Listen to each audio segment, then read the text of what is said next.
الفارس اللي ما ماتش في الميدان مات من هم. وانا لا حاربت ولا حبيت الحرب، اتأثرت حر. زنزانة كبيرة جدا كل اللي احترمها قش، بس عيوني عميت لحظة ما دخلت، والخروج مش صعب. مع الفارس الشاعر الدكتور مبروك عامر.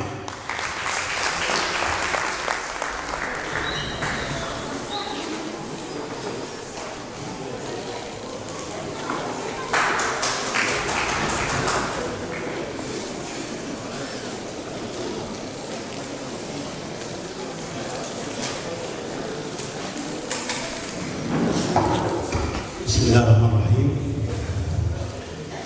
برحب بالمنصة الكريمة الكريم، وبهني صالون همسات الوادي الشقي بعيد ميلاده السابع، وبأتمنى إن احنا دايما نحفظ الكلمة دي، حطوها أي مبدع، أي كاتب، أي ناقد يعرف الثقافة ليست رفاهية، الثقافة صناعة أمن قومي. المثقف هو من يطرق أبواب الغيب ليأتي بالفكر. نحن في حالة حرب. الإرهاب تولد فكرا ثم أصبح في القلب يقينا ثم بقى في الواقع. الإرهاب اتولد لما شيخ طلع قال ما تعيدش على جارك المسيحي، ولما قسيس قال المسلمين ضيوف على مصر. ده كلام يجب ان المثقفين هم اللي يوجدوا الفكر الضال المضلل.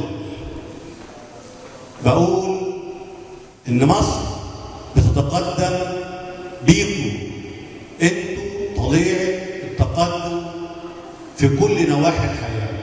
حاربوا القبح، حاربوا الفساد. بقول إن أول طلقة طلعت في اتجاه إسرائيل بعد 67 كانت أغنية أبدا بلدنا للنهار بتحب موال النهار، فأنتم تصنعون الكلمة وتصنعون الرأي وتصنعون التقدم. بقول أنا الهيمان في أشعارك وغناويكي، وأنا المأسوم لأحياكي وأموت فيكي. أنا الجند اللي يحميكي، وساعة الغدر يا بلدي أنا ولادي فدا عينيكي. أنا الفلاح، أنا الفلاح وراوب على أراضيكي. أنا العامل وأنا العالم وأنا الطالب، وطالب ربي يحميكي، وطالب ربي يحميكي.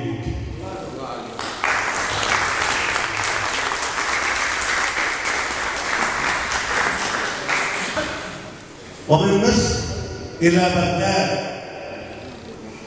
قد أقبل الليل يزهو في دياجله، على بلاد كان الصبح حاديها. بغدادنا أثوابها صارت ملطخة، آذى الحرائر والأمجاد والدين. ذل رجالا فلا عز يعانقهم، أطفالهم كلهم ذاقوا مخازين. جاز الفرات مقسمة إلى فئة رضوا بقتل الطهر والملبين. أيا حسين، أيا حسين لم تسلم من مكائدهم، على ضفاف النهر اجتثوا الرياحين. أيا بلاد كان الطهر ديدنهم، متى بالطهر يممنا جسامينا. أذن صلاتك واحسن في تلاوتها، إن الصلاة تزيد الطهر والدين. أشكركم.